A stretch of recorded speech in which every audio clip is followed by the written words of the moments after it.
Wrestling fans were shocked at Hulk Hogan's appearance at the WWE Saudi Arabia event because of the controversy that saw him ejected from the WWE Hall of Fame for making racial slurs. However, that incident is by no means the only time the Hulksters rubbed people up the wrong way. Here are 10 people who despised Hulk Hogan in real life. Number 1. Vince McMahon. Given the amount of money both men made for each other, one might think Vince McMahon and Hulk Hogan were best of friends. After all, McMahon anointed Hogan as the WWF's heir to the throne, quickly putting the WWF Championship on Hogan and pushing him to the moon. Hogan in return utilized the opportunity, becoming a mainstream media sensation, helping the WWF's Wrestlelamia become a hit and turning the WWF into a national promotion. The two were once very close, but Hogan's decision to leave the WWF for WCW soured their relationship, as evident by 1996 notorious Hulkster and Nacho Man skits that portrayed Hogan as a near-senile, physically broken down shell of himself. Hogan returned to the WWE in 2002, but later left for TNA, angering McMahon again. Hogan and Vince McMahon's classic love-hate relationship is something Taylor Swift could write an entire album over. Number 2. DOINK the Clown. In a 2012 interview with Inside the Ropes, Matt Bourne revealed his hatred for Hulk Hogan as well as the reason why Hogan was sporting a shiner at WrestleMania 9. According to Bourne, Hogan allegedly hid an affair Miss Elizabeth was having with someone else, and Savage, who was friends with Hogan at the time, slugged his former Mega Powers teammate. As for Bourne, he had nothing good to say about Hulk Hogan. He was an arrogant I still think he is. I look at him and laugh because I know him for who he truly is. I don't like him. I really find it hard to even like him as a person. He's a phony inside and out. He showed that when he did that to Randy. When he said that him and Randy had made up after Randy had died, well, that's bullshit. Randy hated Hogan. Number 3. The Honky Tonk Man. Not only is the self-proclaimed greatest Intercontinental Champion of all time cool, cocky and bad, but at one point he was mad at Hulk Hogan for his treatment during Honky's WCW run during the 1990s, complaining Hogan didn't help him when his WCW contract came up for renewal. Honky's comments reflect what he saw as others' disdain for WWF's golden child. Ask Vince McMahon or Randy Savage. Hogan is a walking dead because he went with that travelling door-to-door meat salesman Bischoff instead of hanging with the guys who stood beside him and once again turned on WWE. Nevertheless, things weren't always bad with Hogan, as the Honky Tonk Man recalled his matches with Hogan in the WWF. In a 2012 interview with Ring Rust Radio, Honky Tonk Man admitted, "Who did I like wrestling the most? Well, that's one answer, Hulk Hogan. Believe me brother, when you're getting that leg dropped on you and you're making $10,000 to take that leg drop every day for 9 shows a week, that's 90 grand. Believe me, I loved that leg drop." Fortunately, the two have since reconciled. In an interview on his website, wrestling's greatest Elvis impersonator travelled to Hogan's Florida beach shop and talked things over with the immortal Hulk Hogan. In the interview, Honky referred to Hogan as the biggest name in business, likening him to Muhammad Ali. Any hard feelings seem to have dissipated, as Honky Tonk jokingly remarked Hogan had sex with another man's wife and made $50 million in the process. Number 4.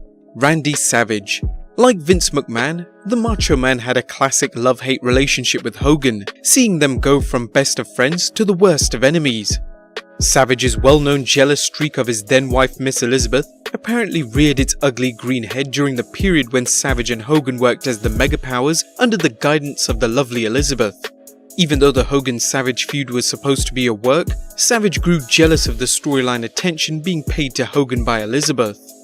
Even though Hogan and Savage patched things up, tensions surfaced again when Savage learned Hogan hadn't told him that Elizabeth was in a rumoured extramarital affair.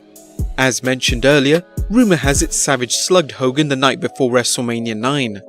The two men worked together in WCW, but even their tensions rose. Eventually, Savage cut a rap song on Hogan titled "Be a Man" on the album of the same name. According to several sources, Savage reconciled with the Hulkster before his untimely passing.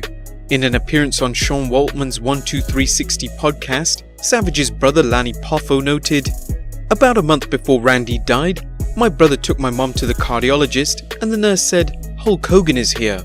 Randy said, 'We'll keep him there.' So Randy goes in there and gives him a hug or something. Here's your scoop in the midst of all this drivel.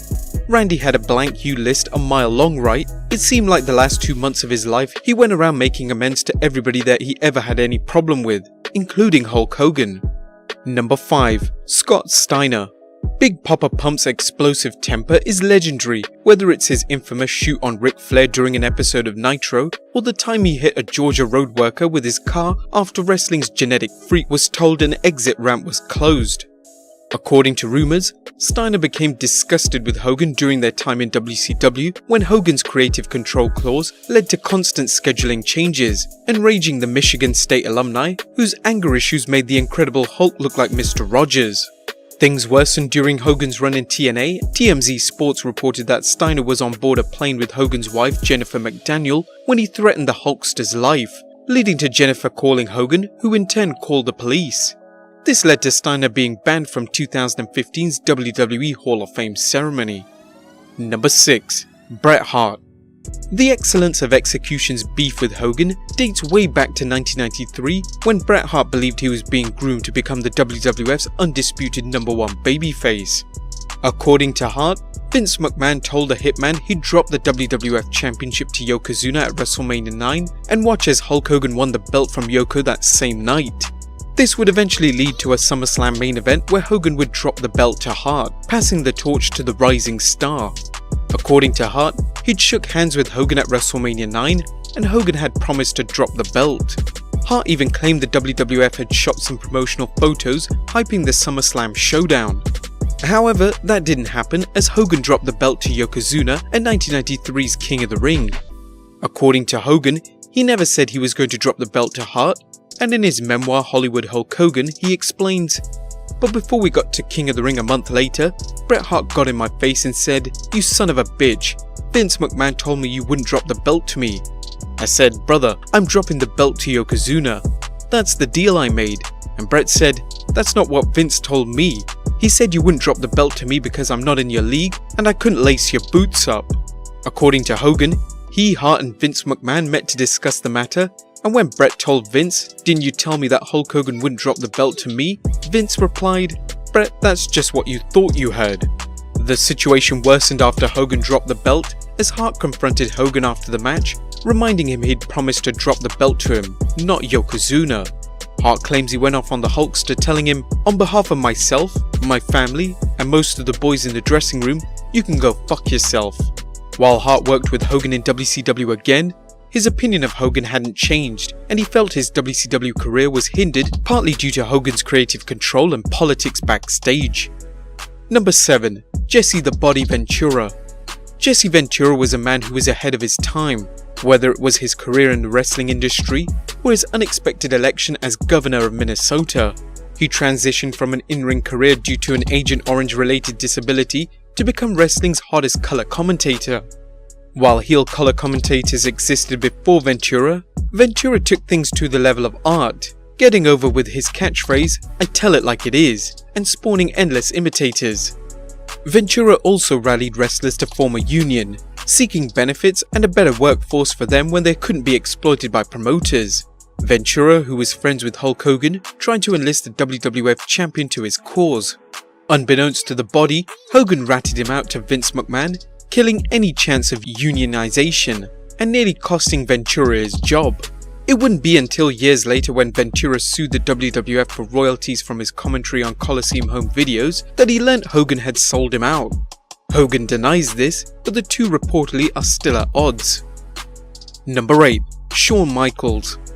2005 SummerSlam match between Hulk Hogan and Shawn Michaels promised to be a dream match to rival WrestleMania 18's epic encounter between Hollywood Hulk Hogan and The Rock. However, what was supposed to be a 3-match series between Hogan and HBK turned into a 1-match disaster when Hogan and Michaels' egos clashed. Things got off to a bad start when Hogan told Vince McMahon that Michaels should work as a heel in the series. A disgusted Shawn Michaels decided to take out his frustrations by overselling for Hogan during the bout to the point that fans wondered if they were watching a wrestling match or a pinball machine.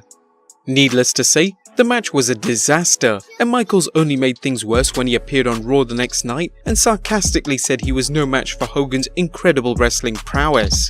An angry Hogan pulled the plug on the series, allegedly claiming his knees was aggravating him, forcing him to take time off. However, more than a few people believe the true aggravation was Shawn Michaels. Number 9. Bob Backlund. All-American amateur wrestling star Bob Backlund parlayed his college wrestling championships into a highly successful professional career, including his storied 5+ year run as WWF champion.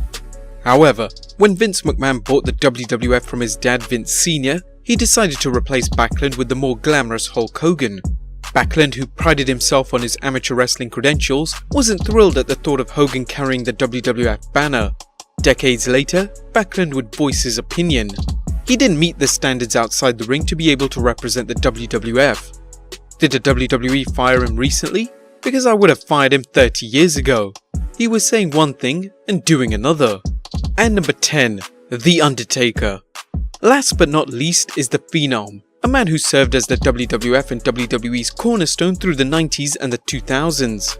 Hulk Hogan was still in his prime when he put The Undertaker over at 1991 Survivor Series, cementing a one-year main event push for the Dead Man that continued through 3 decades. Hogan and the Phenom would clash at different points in their career, but rumour has it that The Undertaker held a grudge against Hogan due to Hogan injuring him in the ring. Whether or not this is true is unknown, and WWE Hall of Famer Jim Ross had this to say about the reported feud. I can honestly say that I don't think I've ever heard that rumour. It's likely just more dirt and is meaningless. Well guys, there you have it, 10 wrestlers who hated Hulk Hogan's guts in real life. There's plenty more where this came from, so let us know if you'd like to see a part 2. Be sure to leave your comments down below, subscribe if you haven't already, and I'll see you next time with some more wrestling content.